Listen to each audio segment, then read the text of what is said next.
Khalil Gibran, le prophète, les adieux. À présent, le soir était là. Almitra, la prophétesse, dit « Béni soit ce jour et ce lieu et ton esprit qui a parlé. » Il répondit « Est-ce moi qui ai parlé? N'ai-je pas aussi écouté ?» Puis il descendit les marches du temple et tout le peuple le suivit. Il rejoignit son bateau et monta sur le pont. De nouveau, il se tourna vers eux et dit d'une voix forte « Peuple d'Orphalaise, le vent m'ordonne de vous quitter. Bien que ma hâte soit moindre que celle du vent, je dois partir. » Nous, les voyageurs, toujours en quête de chemin le plus solitaire, nous ne commençons jamais le jour là où est achevée la veille. Et l'aube ne nous trouve jamais là où le crépuscule nous a laissés. Même quand la terre dort, nous voyageons. Nous sommes les semences d'une plante tenace. C'est dans la maturité et la plénitude du corps que nous sommes offertes au vent et dispersées. Bref furent mes jours parmi vous, et puis bref encore les mots que j'ai prononcés. Mais si ma voix vient à s'estomper dans vos oreilles, si mon amour vient à s'évanouir dans votre mémoire, alors je reviendrai, et je vous parlerai avec un cœur plus riche et des lèvres plus dévouées à l'esprit. Oui, je reviendrai avec la marée, et même si la mort me cache, même si le grand silence m'enveloppe, j'essaierai de nouveau d'atteindre votre compréhension, et ma quête ne sera pas vaine. Si ce que j'ai dit est vrai, cette vérité se révélera d'une voix plus claire et avec des mots plus proches de vos pensées. Je pars avec le vent, peuple d'Orphalaise, mais pas pour sombrer dans le néant, et si ce jour ne marque pas l'épanouissement de vos besoins et de mon amour, qu'il en soit la promesse pour un autre. Les besoins de l'homme changent, mais pas son amour, ni son désir de voir ses besoins satisfaits par cet amour. Sachez donc que du grand silence je reviendrai. La brume qui dissipe à l'aube, abandonnant derrière elle la rosée de par les champs, s'élèvera, formera un nuage et retombera en pluie. De cette brume, je n'ai guère été différent. Dans la nuit paisible, j'ai parcouru vos rues et mon esprit est entré dans vos maisons. Vos battements de cœur résonnaient dans mon cœur, votre souffle caressait mon visage et tous, je vous connaissais. Oui, je connaissais vos joies et vos peines, et dans votre sommeil, vos rêves étaient mes rêves. Au milieu d'entre vous, j'étais souvent comme un lac au milieu des montagnes. Je reflétais vos cimes, les courbes de vos versants, et même le troupeau de vos pensées, de vos désirs. Jusqu'à mon silence coulaient les ruisseaux du rire de vos enfants et les rivières de l'ardeur de vos jeunes gens. Et quand il atteignait mes profondeurs, ces ruisseaux et ces rivières ne cessaient pas pour autant de chanter. Mais jusqu'à moi venaient d'autres choses de plus doux que le rire et de plus grand que le désir. C'était votre part d'infini. C'était l'homme immense dont vous n'êtes tous que les cellules et les tendons. Celui dans le champ duquel tous vos chants ne sont qu'une muette pulsation. C'est en cet homme immense que vous êtes immense. C'est en le voyant que je vous ai vu aimer. Car quelle distance l'amour peut-il parcourir qui ne soit contenu dans cette vaste sphère? Quelle vision, quel espoir, quelle attente peuvent voler plus haut que lui? À un gigantesque chêne couvert de fleurs de pommier ressemble l'homme immense qui est en vous. Sa puissance vous attache à la terre, son parfum vous soulève dans l'espace, et sa longévité vous rend immortel, telle une chaîne on vous l'a répété. Vous êtes aussi faible que le plus faible de vos maillons, mais ce n'est que la moitié de la vérité. Vous êtes également aussi fort que le plus fort de vos maillons. Vous mesurez à l'aune de votre acte le plus infime. C'est évaluer la puissance de l'océan à l'aune de son écume. Vous jugez en fonction de vos échecs, c'est blâmer les saisons pour leur inconstance. Oui, vous êtes tel un océan. Et bien que de lourds navires échoués sur vos rivages attendent la marée, vous ne pouvez, tel l'océan, hâter le flux et le reflux. Vous êtes aussi telles les saisons, et bien que votre hiver nie votre été, celui-ci, enfoui en votre sein, sourit dans sa somnolence et n'est pas offensé. N'allez pas croire que je parle ainsi afin que vous puissiez vous dire l'un à l'autre « Il s'est montré élogieux à notre égard, il a vu qu'en nous que le bon. » Je ne fais qu'exprimer avec des mots ce que vous savez déjà en pensée. Et qu'est-ce que la connaissance sans parole, sinon l'ombre de la connaissance sans parole? Vos pensées et mes mots sont des vagues d'une mémoire scellée qui conserve la trace de notre hier, des jours anciens où la terre n'avait encore conscience ni de nous ni d'elle-même, et des nuits où la terre subissait des mouvements chaotiques. Des sages sont venus vous offrir leur sagesse. Moi, je suis venu vous prendre votre sagesse. Et vous voyez, j'ai trouvé plus grand que la sagesse. Un esprit flamboyant qui introduit en vous toujours plus de lui-même, tandis que vous pleurez sans prendre garde à son essor, le dépérissement de vos jours. C'est la vie en quête de vie dans des corps effrayés par la tombe. Il n'y a pas de tombe ici. Ces montagnes et ces plaines sont des berceaux et des points de départ. Chaque fois que vous passez près du champ où vous avez inhumé vos aïeux, regardez bien, et vous verrez vos enfants danser avec vous la main dans la main. En vérité, vous laissez souvent libre cours à votre gaieté sans en avoir conscience. D'autres sont venus vous faire des promesses dorées. Après avoir accordé votre confiance, vous avez donné richesse, pouvoir et gloire. Je vous ai fait moins qu'une promesse, et pourtant vous avez été encore plus généreux avec moi. Vous m'avez donné une soif de vivre encore plus profonde. Il n'existe sans doute pas de plus beau cadeau que celui qui transforme les buttes d'un homme en lèvres brûlantes et toute vie en fontaine. Là réside mon honneur et ma récompense. Chaque fois que je viens étancher ma soif à la fontaine, j'y trouve l'eau vive. Elle m'aime assoiffée. Elle me boit, tandis que je la bois.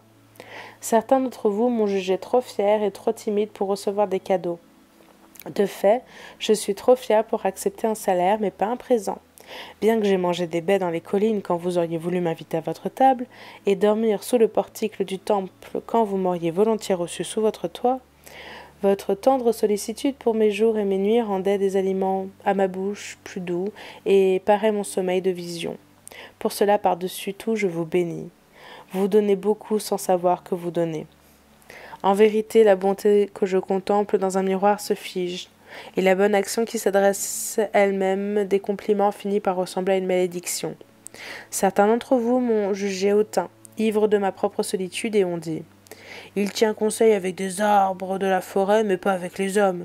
Il s'assied au sommet des collines et regarde notre cité de haut. » Il est vrai que j'ai gravi des collines et parcouru des lieux reculés. Comment aurais-je pu vous voir, sinon en m'élevant ou en prenant mes distances? Comment se rapprocher sans s'éloigner?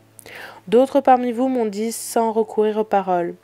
Étranger, étranger, amoureux des hauteurs interdites, pourquoi habites-tu au milieu des sommets où les aigles bâtissent leur air? Pourquoi recherches-tu l'inaccessible? Quelle tempête essayes-tu de capturer dans ton filet? Et quel oiseau fantomatique pourchasses-tu dans le ciel? Viens et sois l'un d'entre nous. Descends, apaise ta faim avec notre faim, étanche ta soif avec notre vin. Dans la solitude de leur âme, ils ont prononcé ces mots. Mais si leur solitude avait été plus profonde, ils auraient su que je cherchais seulement le secret de vos joies et de vos peines, que je cherchais seulement votre moi immense qui hante les cieux. Moi, le chasseur, était aussi la proie, et beaucoup de flèches tirées par mon arc visaient ma poitrine. L'être aérien était aussi une créature rampante, car lorsque mes ailes se déployaient face au soleil, leur ombre sur la terre était une tortue. Moi, le croyant, j'ai aussi été le sceptique. J'enfonçais souvent mon doigt dans ma propre blessure afin de croire davantage en vous et de mieux vous connaître. C'est fort de cette croyance et de cette connaissance que je vous dis. Vous n'êtes pas prisonnier de votre corps, ni confiné dans votre maison ou dans vos champs. Votre moi habite au-dessus des montagnes et rôde avec le vent. Il ne recherche pas la chaleur en s'aplatissant au soleil, ni la sécurité en creusant des trous dans les ténèbres. C'est un être libre, un esprit qui enveloppe la terre et qui se déplace dans les terres. Si ces paroles vous semblent vagues, ne tentez pas de les clarifier. Vague et nébuleux est le début de toute chose, mais non sa fin, mais non sa fin. Et je souhaite que vous vous souveniez de moi comme un début. La vie et tout ce qui vit est conçu dans la brume et non dans le cristal, et qui pourrait affirmer que le cristal n'est pas une brume, qui se décompose. Quand vous vous souviendrez de moi, je souhaite que vous rappeliez ceci. Ce qui en vous semble le plus faible et le plus hésitant est en fait le plus fort et le plus déterminant. N'est-ce pas votre souffle qui a érigé et renforcé la structure de vos os? Et ce n'est pas un rêve qu'aucun d'entre vous ne se souvient d'avoir rêvé, qui a édifié votre ville et façonné tout ce dont elle abritait. Si vous pouviez contempler les marées de ce souffle, vous cesseriez de voir tout le reste. Et si vous pouviez écouter les murmures de ce rêve, vous n'entendriez plus aucun autre son. Mais vous ne voyez pas, mais vous n'entendez pas, et c'est bien comme ça. Le voile qui aveugle vos yeux sera levé par les mains qui le tissent. Et l'argile qui bouge vos oreilles sera percée par les doigts qui le pétrissent. Alors vous verrez, alors vous entendrez. Cependant, vous ne regrettez pas d'avoir connu la cécité. Cependant, vous ne regrettez pas d'avoir connu la surdité. Car ce jour-là, vous connaîtrez les buts cachés de l'immensité. Et vous bénirez les ténèbres, comme vous bénirez la lumière.